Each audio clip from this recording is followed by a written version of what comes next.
हे चिदान देगा देवा तुझा विसराना गुण गाईन आवडी हेची माझी सर्व जोडी नलगी मुक्ती धन संपदा संत संगदी सदा गुण गाईन आवडी हेची माझी सर्व जोडी तू का म्हणे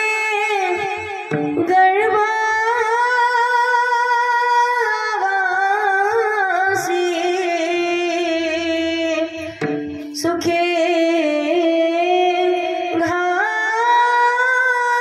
घालावे आमासी गुण गाईन आवडी हेची माझी सर्व जोडी गुण गाईन आवडी हेची माझी सर्व जोडी विठ्ठल विठ्ठल विठ्ठल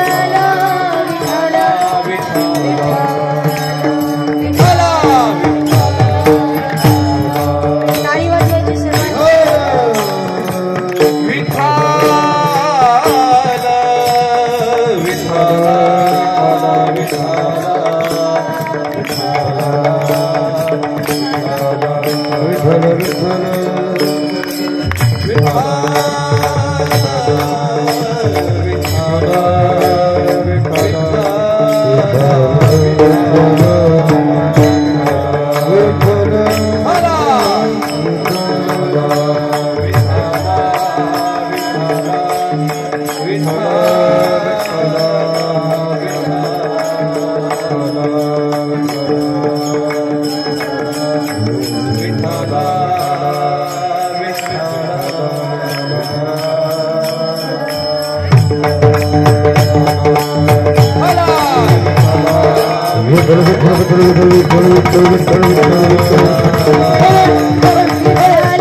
छत्रपती शिवाजी महाराज की धर्मवीर संभाजी महाराज की उमापति महादेव की गोपाल कृष्ण भगवान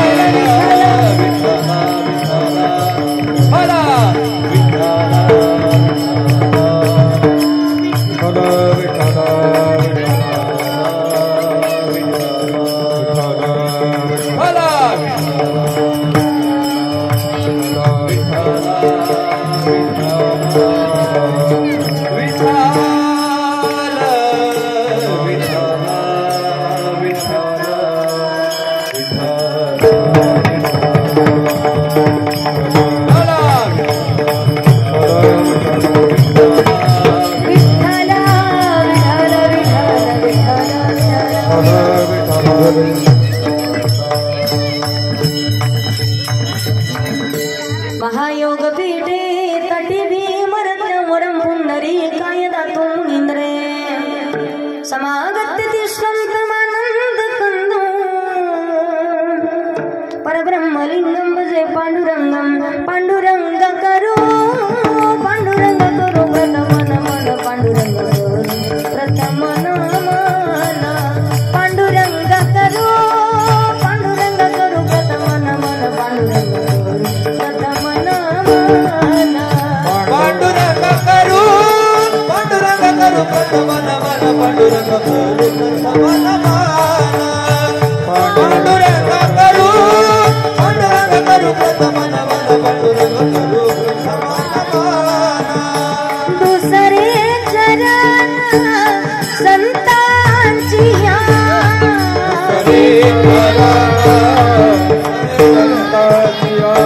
दुसरे चरण संतांची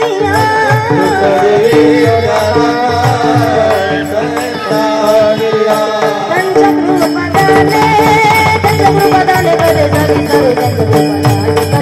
विस्तारू पंचकृपदाने कधे विस्तारू बाबा दास तू पंचकृपदाने कधे विस्तारू बाबा दास तू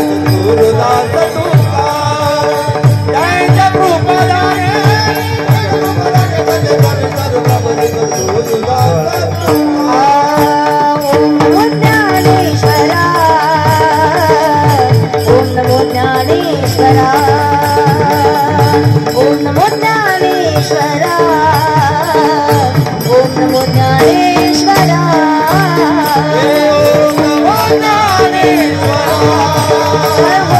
ओम नमो ज्ञानेश्वरा ज्ञानेश्वरा ओम नमो ज्ञानेश्वरा करुणा करदया करुणा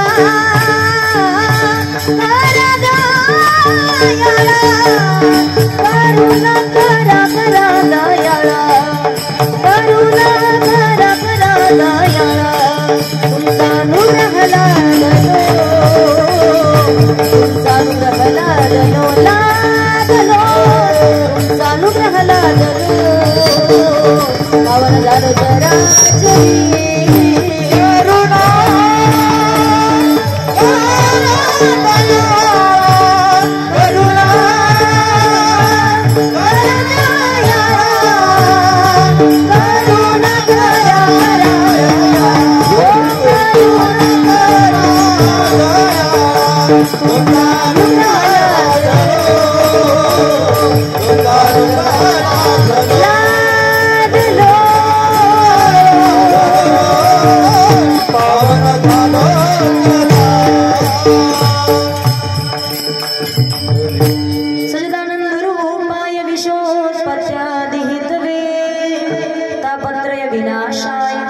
श्रीकृष्णाय वयं नमः मनोजं मारुततुल्यवेगं जितेन्द्रियं बुद्धिमतां वरिष्ठं वातात्मजं नरियुतमुख्यं श्रीरामदूतं शरणं प्रपद्ये श्रीगुरुचरणसरोज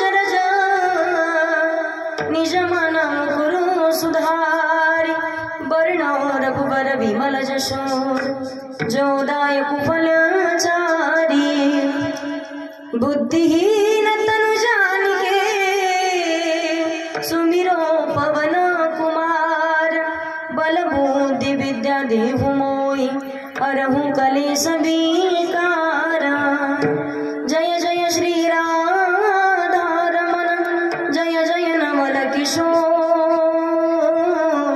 जय गोपी चित चोर प्रभु जय जय माखन चोर कैलास राणा शिव चंद्र मोळी फणींद्र माथा मुकुटी जडाळी कारुण्य सिंधू भव दुःखहारी तुझ वीण शंभो मज कोण तारी सेवे लागे सेवक झालो सेवे लागे सेवक झालो सेवे लागी सेवक झालो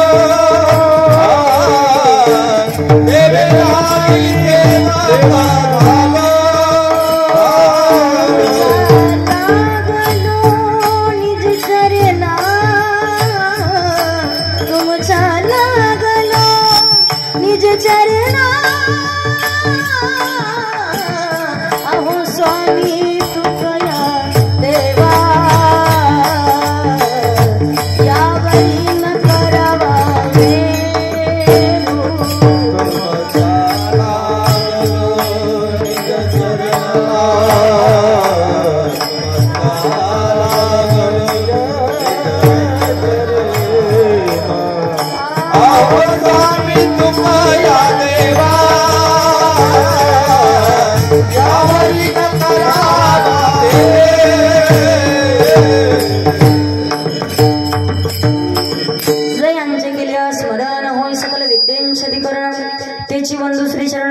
तुझे ते नमस्कार आता विठ्ठल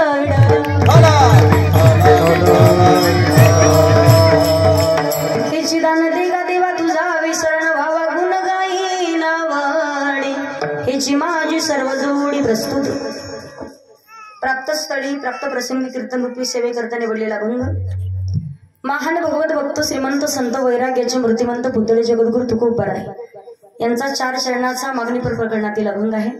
आजच्या जागराच्या दिवशी जगाच्या मालकाकडे आपल्याला मागावं, पण काय मागावं, कधी मागावं, कसं मागावं आणि किती मागावं, अतिशय सुंदर भाव या अभंगातून जगद्गुरु तुकोबराय प्रकट करतायत। भगवान परमात्माला मागत असताना जीवनाच्या उद्धारासाठी नेमकं काय मागितलं पाहिजे, खऱ्या अर्थानं आपल्या जीवनाचं सार्थक आहे कशामध्ये, जीवन जगत असताना प्रापंचिक श्रीमंती किती आणि पारमार्थिक श्रीमंती किती याचं मोजमाप करायचं कसं, सुंदर असा भाव तुमच्यापर्यंत मांडण्याचा प्रयत्न करणार आहे। पण तत्पूर्वी अभंगाकडे वळण्यापूर्वी थोडासा परिहार द्यायचा तो म्हणजे असा, ब्रह्मांड नायक जगत चालक जगाचा नियंता परमपिता परमेश्वर की ज्या भगवान प्रभूच्या सत्तेने अखिल विश्व चालतं, वृक्षाचे पाने हाले ज्याची सत्ता किंवा संत सांगतात गतिर्वर्ता प्रभू साक्षी निवास शरणम सुरत प्रभो प्रलय स्थानम निधान बीजमवयम आणि माऊली ज्ञानोबराय सांगतात म्या बोलविल्या वेदू बोले म्या चालविल्या सूर्यो चाले म्या हलविल्या प्राणो हाले जो जगाती चाळीता। ज्या भगवान परमात्माच्या सत्तेशिवाय झाडाचं पान देखील हलू शकत नाही।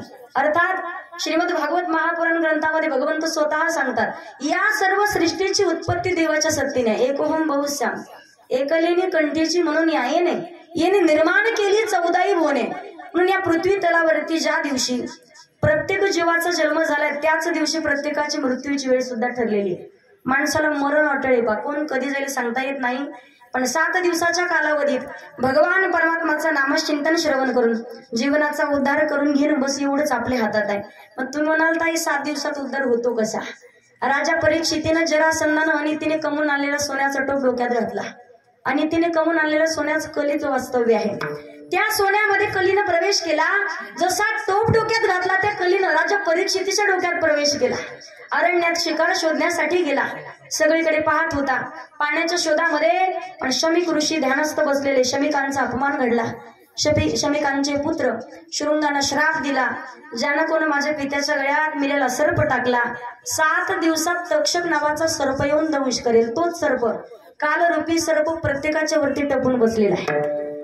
ज्या वेळेला शुकदेव महाराजांनी 7 दिवस राजा परीक्षितीला श्रीमद भागवत महापुराण कथा सांगितली, राजाच्या जीवनाचा उद्धार आहे। आता मुळात आपण जर विचार केला राजा पवित्र होता, साधू संतांचं गोरगरिबांचं रक्षण करणारा होता, प्रत्येकाच्या वरती लक्ष द्यायचा, पण अपवित्रालाही पवित्र करण्याची क्षमता भगवंताच्या नामचिंतनात आहे। आपण जर विचार केला आयुष्यभर पापाशिवाय दुसरं काहीच केलं नाही असा असणारा आत्मदेवाचा पुत्र, त्याचं नाव धुंदुकारी। धुंदुकारीच्या जीवनामध्ये गोकर्णाच्या मुखातून 7 दिवस श्रीमद भागवत कथा श्रवण केली। पिशाची उनीला प्राप्त झालेला होता, पण चतुर्भुज रूप धारण करून 7व्या दिवशी प्रगट झालाय, पण त्यानं भागवत ग्रंथाला धन्यता दिली आहे। धन्य ही भागवती वार्ता प्रेतपीडा विनाशिनी सप्ताहोपी तथा धन्य कृष्ण लोक फलप्रद। भागवत ग्रंथाला धन्यता आहे। आपण जर विचार केला सप्ताहाचा महाशिवरात्रीच्या पर्व काळावरती सुंदर असं केलेलं सप्ताहाचं आयोजन आहे, कीर्तन महोत्सव तथा श्रीमद भागवत महापुराण कथा महायज्ञ 16। अगोदर विचार केला या सर्व सृष्टीची निर्मिती करण्यासाठीच भगवान भोलेनाथ आहेत। भोलेनाथाचा विचार केला तर भोलेनाथाच्या जेटेतून ही गंगा प्रवाहित झाली आणि भोलेनाथाच्या मुखातून ही गंगा प्रवाहित झाली। जेटेतून प्रगट झाली ती आहे जलरूपी गंगा, पण भोलेनाथांच्या मुखातून जी ज्ञानरूपी गंगा प्रगट झाली ती म्हणजे 24,000 श्लोकांचा विस्तार शिव महापुराण कथा आहे। आपण जर इच्छा नसतानाही कथा श्रवण केली, 1 लोटा जलधारेमध्ये सुद्धा प्रसन्न होणारा उमानाथ आहे। फक्त अंतःकरणातला शुद्ध ज्याचा भाव झाला आणि दुरी नाही देवत्याला, थोर प्रेमाचा भोकेला अंतःकरणात भाव तेवढा शुद्ध पाहिजे। सुंदर असं महाशिवरात्रीच्या पर्व काळावरती संगमेश्वर भगवान परमात्म्याच्या कृपा आशीर्वादाने हनुमंतरायांच्या कृपेने आणि सर्व गावकरी मंडळी ग्रामस्थांच्या सहकार्याने सुंदर असा चालू असलेला अखंड हरिनाम सप्ताह आहे। आणि या सप्ताहातील आज जागराचं कीर्तन रूपी पुष्प भगवान परमात्म्याच्या चरणावरती समर्पित करण्याचं सद्भाग्य ज्यांच्यामुळे मला प्राप्त झालेलं आहे महाराष्ट्रातील प्रत्येक नामवंत कीर्तनकार कथाकार परिचित आहेत. मला वाटलं याच्या गळ्यात जर हार घातली शेवटपर्यंत खाली बसला असता तो. त्या हाराचं वजन फार आहे. 2 मिनिटच ठेवावं कीर्तनकारांना सुद्धा. ज्यांचं आजच्या कीर्तनाचं सौजन्य आहे महाराष्ट्रातील पहा तुम्ही आनंद महाराज किती नामवंत कीर्तनकार आणायचे म्हटलं तर सध्या एक भानगडे पहा. भक्ती विना देवा दिसत नाही पैशा विन कीर्तन. अगोदर ठरवावं लागतंय कोणी असू द्या. बघा एवढंच फरक आहे. आम्ही माईकवर सांगतो बाकीचे ठरवतात. पण दूरून यायचं असतं. गावामध्ये वारकरी संप्रदायाची पताका आपली काहीतरी फुल नाही फुलाची पाकळी यामध्ये असावी असा शुद्ध सात्विक हेतू ज्यांचा आहे. आदरणीय हरिभक्त परायण अशोक दादा रायकर आहे. दादांचे धन्यवाद व्यक्त करते. आजच्या कीर्तनाचं सौजन्य ज्यांच्याकडे दत्तात्रेय बरोबर ना रुस्तुम रायकर या परिवाराचे धन्यवाद व्यक्त करते. जोरात टाळी वाजून स्वागत करायचं. अशी सखंड भगवान भोलेनाथांची पवनपुत्र हनुमंतरायांची सेवा तुमच्या हातनं घडावी ही भगवान हनुमंतरायाच्या चरणावरती प्रार्थना करूयात. उपस्थित सर्व ग्रामस्थ मंडळी गावकरी मंडळी आयोजक नियोजक संयोजक कमिटी मंडळी आता सगळ्यांचे नावं काय मला परिचित नाही सर्वांचे धन्यवाद व्यक्त करते. पवित्र अशा कार्यक्रमासाठी गुरुजन म्हणून लाभलेले महाराष्ट्रामध्ये गायन क्षेत्रामध्ये अतिशय मोठं ज्यांचं नाव आहे. खूप सुंदर अशी चाल गायली पहा. त्यांच्याकडे पाहिल्याच्या नंतर तरी समजतं माणसाला जुनं ते सोनं असतं. कधी कुठून काय म्हणतील सांगता येत नाही. अतिशय सुंदर आवाज आहे. आदरणीय हरिभक्त परायण आनंद महाराज शेंडगे त्याचबरोबर श्रद्धेय आदरणीय हरिभक्त परायण गोविंद महाराज शेंडगे आहेत. आदरणीय हरिभक्त परायण उद्धव महाराज बरोबर ना महाराजांचे धन्यवाद व्यक्त करते. आम्ही बाबुळगावरून आलेले आहेत. आमचे पाहुणे लागतात नातेवाईक. आदरणीय आमचे ज्ञानेश्वर दादा जगताप दादाचे धन्यवाद व्यक्त करते. आजची उपस्थिती आहे. सर्व टाळकरी मंडळी आहेत. संत ज्ञानोबराय वारकरी शिक्षण संस्था दिंद्रुड महाराजांचे धन्यवाद व्यक्त करते. आपण जर पाहिलं सध्याच्या काळात संस्था म्हटलं की गुरु एके गावाला लेकर एके गावाला असतात. हा पण स्वतः लेकरांची काळजी घेण्यासाठी सोबत आहेत. एकदा महाराजांसाठी सर्वांनी जोरात टाळी वाजवायची. तुमचे धन्यवाद व्यक्त करते. त्याचबरोबर सर्व टाळकरी मंडळी आहेत. पंचकृषीतून आलेले भाविक भक्त आदरणीय हरिभक्त परायण अशोक महाराज आहेत. हरिभक्त परायण प्रकाश महाराज तुमचे धन्यवाद व्यक्त करते. चोपदार आहेत दोन्ही चोपदार इकडचे जरा उदास दिसतात पहा. टेन्शन नाही बाबा ऐकायला येते. तुमचे धन्यवाद व्यक्त करते. त्याचबरोबर पवित्र अशा कार्यक्रमासाठी अतिशय सुंदर साऊंड सिस्टीम आहे. तुळजाई साऊंड सर्व्हिस दिंद्रुड दादाचे धन्यवाद व्यक्त करते. का जोरात टाळी वाजवायची जरूर करते. खूप छोटे आपण जर पहिल्यांदाच कीर्तनात पाहिले काही ठिकाणी गळ्यात विना घेतात इथून नाचत जाणार तिथं दुसऱ्याच्या गळ्यात पण आता शेवटपर्यंत राहणार उभे. बऱ्याच जणांना वाटत असेल या लेकराकडे पाहून आमच्या पोरांना सुद्धा असंच कीर्तनात उभं राहिलं पाहिजे वाटतं की नाही. टाकतात सुद्धा तुम्ही शिकायला 3 वर्ष संस्थेत राहतात फक्त धोतरी शिकून येतं. नशिबात नसेल तर होत नाही. पहा चांगला मुला निवडण्यासाठी सुद्धा आई वडिलांचं त्याचं कुळाचं स्वतःचं पुण्य शिल्लक असावं लागतं. संतांनी वर्णन केलंय सुशीलो मातृ पुण्येन पितृ पुण्येन चतुरता उदार वंश पुण्येन आत्म पुण्येन सौभाग्यता. एकदा माझ्या भावंडांसाठी सर्वांनी जोरात टाळी वाजवायची. त्याचबरोबर आपल्या परिसरामध्ये खूप मोठं नाव आहे. पहा 1-2 वर्षापूर्वी ज्यांच्या नियोजनामध्ये माझे 2-3 कीर्तन झाले. इकडच्या भागात येण्याचा सगळ्यात अगोदर योग आमच्या महाराजांमुळे आला. पत्रकार म्हणून ज्यांना ओळखलं जातं आदरणीय आमचे बालासाहेब महाराज फब्बाळ एकदा जोरात टाळी वाजवायची त्यांच्यासाठी उपस्थित आहे. भरपूर वर्षानंतर दर्शन झालं. तुमचे धन्यवाद. मृदंगाचार्य महाराज आमचे शंकर महाराज आहेत. एकदा जोरात टाळी वाजवा त्यांच्यासाठी. सुंदर असं वाजवत आहेत. माझे वडीलही कीर्तनासाठी उपस्थित आहेत. सर्वच हरिभक्त परायण मंडळी आता कोणाचं चुकून नाव राहिलं असेल तर शेवटपर्यंत आठवा. सर्व हरिभक्त परायण चष्मेवाले फेट्यावाले मिशावाले गंधावाले पदरी घेतलेले बिना पदऱ्यावाले घे वाटलं तर घेण्यात नका घेऊ. सगळ्यांचे धन्यवाद व्यक्त करून आपण कीर्तनाला सुरुवात करूया. विठ्ठल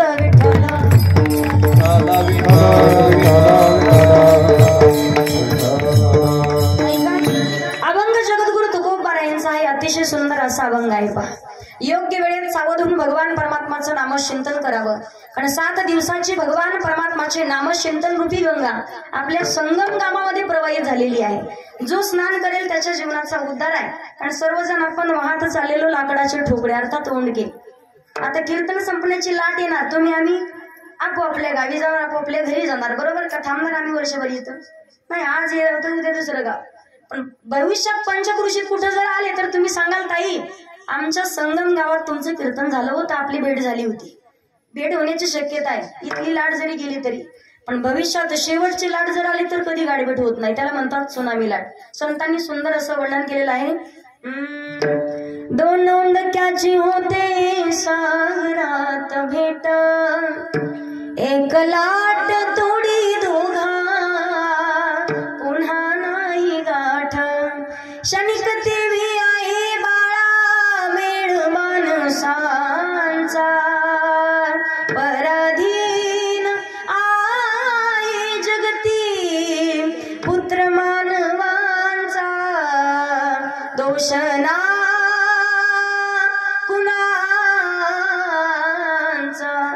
कोण कधी जाईल सांगता येत नाही, कारण क्षणभंगूर नाही बरवसा. फारे सावध सोडा माया आशा, काही नचले मग गळा पडेल फसा. पुढे हुशार थोर आहे एवढं सागा, राम राम स्मराधी. परमार्थ करावा बा, पण कुठपर्यंत? जोपर्यंत गुडघ्याच्या वाट्या जाग्यावर तोपर्यंत. एकदा का गुडघ्याच्या वाट्या सरकल्या पुढची शिवाय माणसाला बसता येत नाही. कानपूर लाईन खराब झालं काय ऐकून उपयोग आहे का? आम्ही किती उपदेश केला तरी काही उपयोग होणार आहे का? कधी कधी पहा तुम्ही एखाद्या बाबाला विचार कीर्तन संपल्या, आयोजकाला विचारलं काय अभ्यास आहे बाबांचा, काय कीर्तन ऐकलं बाबांनी, मान हॅलो हॅलो कीर्तन काय अभ्यास, असे बाबा अभ्यास पाहिले नाही. लोक म्हणले ताई ते बहिरे, काही उपयोग आहे का? संतांनी वर्णन केलंय परमार्थ करावा कधी, जवळ हे सगळं सिद्ध आहे. हातच चालावया पाय तरुणा भाग्यवंत नटे हरी कीर्तनात,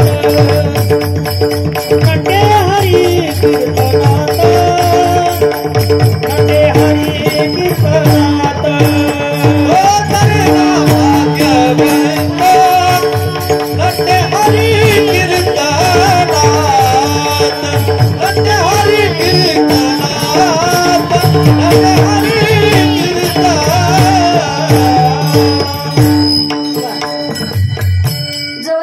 सिद्ध आहे. हात चालावया पाय तव तू आपले सोहित पाहे. तीर्थयात्रा जाई चुकून को. संतांनी सांगितले परमार्थ तरणा भाग्यवंत नटे हरी कीर्तनात. भवसागर तरुण पार करायचं असेल, तरुण हाच तरुण जाण्यास योग्य आहे. पण जोपर्यंत आहोत तरुण तोपर्यंत घ्यावा परमार्थ करून, नाही तर जाताल म्हणून लोक टाकतील पुरून. म्हणून परमार्थ तो योग्य वेळेत करावा. वेळ निघून गेल्याच्या नंतर नाही, कारण 84 लक्ष योनीचा फेरा फिरून आल्यावर जेव्हा पाप पुण्य समान होईल तेव्हा मानवाचा जन्म आहे. उपजेते नासे नासे लेते पुनरपिदिसे, हे घटिका यंत्र जैसे परिभ्रमेगा. सुंदर असा नरदी दिला याच देही गडे देवाचे भजन, किंवा देवे दिला देह भजना गोमटा. योग्य वेळेत सावध होऊन साधू संतांचा विचार करून भगवंताचं नामचिंतन करा. कारण जगाच्या मालकाची प्राप्ती व्हावी असं वाटत असेल तर देवाला समर्पण करावं लागतं. आता जर विचारलं तुम्हाला मी, महाशिवरात्रीचा वेळ म्हटल्यावर तुम्ही बऱ्याच जणी उपवास केले असतील आणि तुम्ही प्रदोष सुद्धा करता की नाही? सोमवारचा दिवस आला तर पांढरी साडी घालून महादेवाला येता का पाणी घालायला? एक लोटा जल सब समस्या का हल. माझं काय तुमचा बांधाला भांडणं, एवढे उद्याच बसू नका तुम्ही. मी का तुम्हाला पैसे मागणार नाही. मालकासोबत काही भांडणं करून आल्या का तुम्ही? हा, सगळ्यांनी प्रश्नांची उत्तर द्यायचे. पांढरी साडी घालून महादेवाच्या मंदिरात पूजा करण्यासाठी येताना तुम्ही, कोणी 2 तास पूजा करतं, कोणी 4 तास करतं. बेलपत्र वाहता, फुलं वाहता, अक्षद वाहता, धोत्र्याचं फुल वाहता. वाहू नका या मताचे नाही, एक काय 4 तास पूजा करा. पण मला खरं खरं सांगायचं, महिला मंडळ महादेवाचा परिवार जर विचारला, पुरुष मंडळी परिवारात कोण कोण सदस्य आहेत? काय कर्ज आहे का तुमच्यावर? हा, ते संगमचं कर्ज तुमच्यावर असल्यावर नका करू, टेन्शन घेऊ नका. ज्याच्यावर कर्ज तोच खरा मर्द. किती कर्ज असेल तर टेन्शन घ्यायचं नाही. महादेवाच्या परिवारात कोण कोण सदस्य आहेत? भोलेनाथ बरोबर, दुसऱ्या पार्वती माता, तिसरे कार्तिक महाराज, चौथे गणपती बाप्पा. आता मला सांगा महादेवाचं वाहन काय? कोण म्हणलं? घोडा. काय वाहन आहे? नंदी. पार्वती मातेचं वाहन काय? सिंह. कार्तिक महाराजाचं वाहन मोर. आणि गणपती बाप्पाचं वाहन?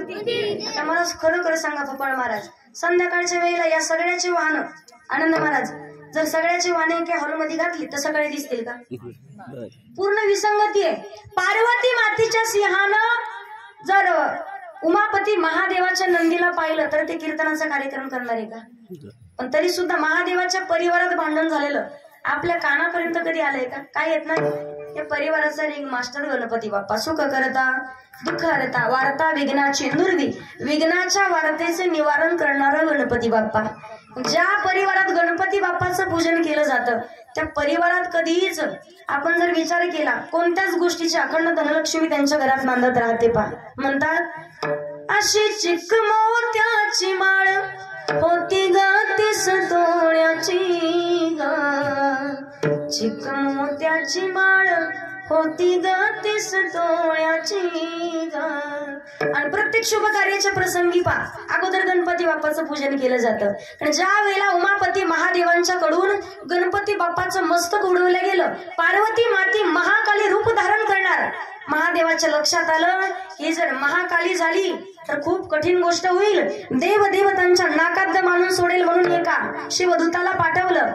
जे एखादं बाळ जे प्राण्याचं पिल्लू स्वतःच्या आईपासून दूर आहे त्याला तुम्ही घेऊन त्याचं मस्तक घेऊन या।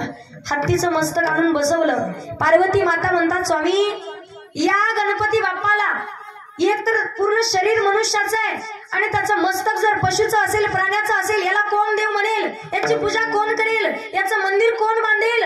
सर्व देवताच्या साक्षीनं उमापती महादेवांनी सांगितलं पार्वती प्रत्येक शुभ कार्याच्या प्रसंगी अगोदर गणपती बाप्पाचं पूजन केलं जाईल। माऊली ज्ञानोबाईंनी भावार्थ दीपिका ज्ञानेश्वरी सारखा महान ग्रंथ सांगण्यास सुरुवात केली। अगोदर ओम नमो जय अद्या वेद प्रतिपाद्या जय जय स्वसं वेद्या आत्मरूपा देवा तुच्छ गणेशु सकला अर्थमती प्रकाशु म्हणे निवृत्ती दासू अवधारी जोजी। त्याच्या पुढे सांगू श्री संत तुलसीदासांनी सुद्धा श्री रामचरित मानस हा ग्रंथ लिहिण्यास सुरुवात केली ना अगोदर गणपती बाप्पाचं वाणी आणि विनायक यांना वंदन केलंय। वर्णानामार्थ संधानाम रसनाम छंद सामपी मंगलानांच करतारो वंदे वाणी विनायको वाणी आणि विनायकाला वंदन केलंय। त्याच्या पुढे एखाद्या कथाकारांनी जरी कथेची सुरुवात केली वक्रतुंड महाकाय सूर्यकोटी समप्रभा निर्विघ्नं कुरु मे देव सर्व कार्येषु सर्वदा। अगोदर गणपती बाप्पाला पूजन केलं जातं आणि सगळ्यात अगोदर सुंदर असं कीर्तनात जरी आपण सुरुवात केली करूया प्रथम नमना करूया प्रथम नमना करूया प्रथम नमना करूया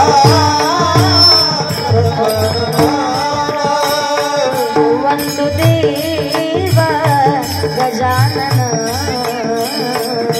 वंदु देव गजानन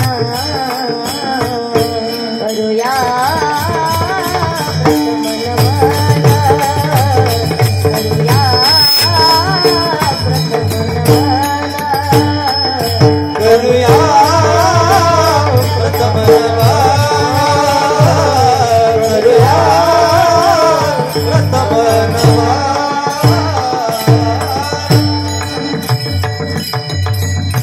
देवदेवताच्या साक्षीनं भगवान भोलेनाथांनी ज्या वेळेला वरदान दिलेलं आहे बरं मस्तक उडवलं का त्याची अगोदर कथा आहे। एका वेळेला सूर्य भगवंताचं मस्तक ज्या वेळेला माली आणि सुमाली दिवसभर देवतांना त्रास द्यायचे रात्री देवाचं भजन करायचे महादेवाची उपासना करायचे त्यांना मृत्यू देवीला सुद्धा दंड दिला होता उमानाथांनी। शेवटी सूर्य भगवंताला पाठवलं सूर्य भगवंताचं सुद्धा मस्तक उडवलं उमानाथांनी। त्यावेळेला सूर्य भगवंताच्या पिताश्रींनी श्राप दिला देवा जो वियोग माझ्या पुत्रामध्ये माझ्यामध्ये झाला ना तोच वियोग तुला सहन करावा लागेल। म्हणून उमानाथांनी स्वतःच्या मुलाचं मस्तक उडवलंय। मला सांगण्याचं कार्य एकच आहे ज्या परिवारात गणपती बाप्पाचं पूजन केलं जातं उंदीर म्हणजेच उद्योग त्या घरात कधीच उद्योगाची कमतरता नसते आणि अखंड धनलक्ष्मी त्यांच्या घरात नांदत राहते। मग उमानाथाचा परिवार आपण पाहिला महिला मंडळ महादेवाच्या मंदिरात जाऊन 2 नाही 4 तास पूजा करा पण खरं सांगायचं मला त्या महादेवाची 4 तास पूजा केली आणि घरच्या महादेवानं जर भाकरी वाचून डोळे पांढरे केलं तर जमल का? ते महादेव भेटणार आहे का आपल्याला? बोला। अंतःकरणात भाव शुद्ध पाहिजे भाव शुद्ध नसेल तर देव कधी भेटत? राष्ट्रसंत श्री तुकडोजी महाराज सांगतात बघा मनी नाही भाव मनी देवा मला पाव देवाशाने भेटायचा नाही रे देव बाजारचा भाजीपाला नाही रे देव बाजारचा भाजीपाला नाही रे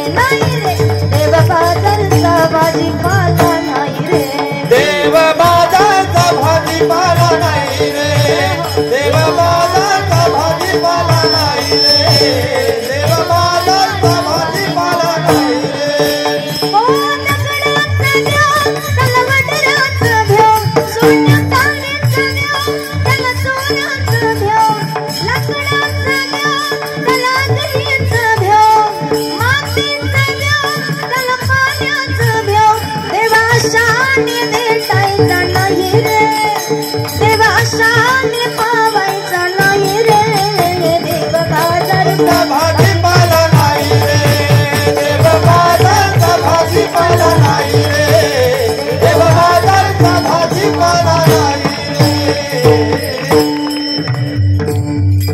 मनी नाही म्हणे देवा मला पाव देव आशाने भेटायचा नाही रे देव बाजारचा भाजीपाला नाही रे. मनात भाव शुद्ध असल्याशिवाय देव कधी माणसाला भेटत नाही. पहा ना आपल्याला आशा सुटाना देव भेटत अशी भानगडे.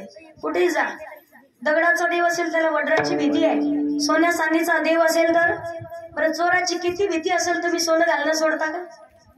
बोला ना. हा संक्रांत आले की दरवर्षी 15 दिवस अगोदरच घरातली भांडणे आपल्याला चालू करते. एके बाईला सगळे दागिने संगम सारखं सुंदर गाव होतं. दरवर्षी ही संक्रांत आली की मालकाला दागिना मागायची. हिच्याकडे 2 तोळे सोनं. असा एक दागिना नव्हता की हिच्याकडे नाही.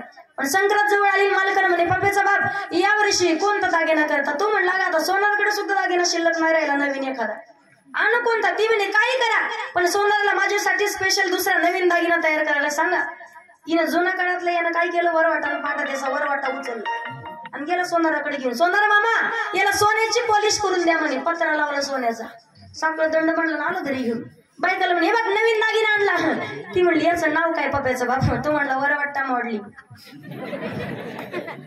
बरं आता विचार जर केला तर याला 3 सुना होत्या. हिला नेमका संक्रांतीचा सण तिला पुरणाच्या पोळी ज्यावेळेला करायची पुरण दळण्यासाठी तिच्याकडे चाळणी होती तिच्याकडे मिक्सर होतं. बरं 3 सुना होत्या. पण हिनं जुन्या काळातला वरवाटा पाटा काढला दारातच बसली. का तर गावातल्या संघमधल्या बायांनी विचारावं कधी आणला दागिना गळ्यात घातला. जुन्या काळातला वरवाटा पाटा काढला दारात बसली पाट टाकून. पुरण दळत होती पण तिला कुणीच विचारणार. पण भानगड व्हायचे पहा. हातातला वरवाटा पुढे गेला की गळ्यातला मागे यायचा दणकी. हातातला माग आला की गळ्यातला पुढे जायचा. हातातला माग आला की गळ्यातला पुढं.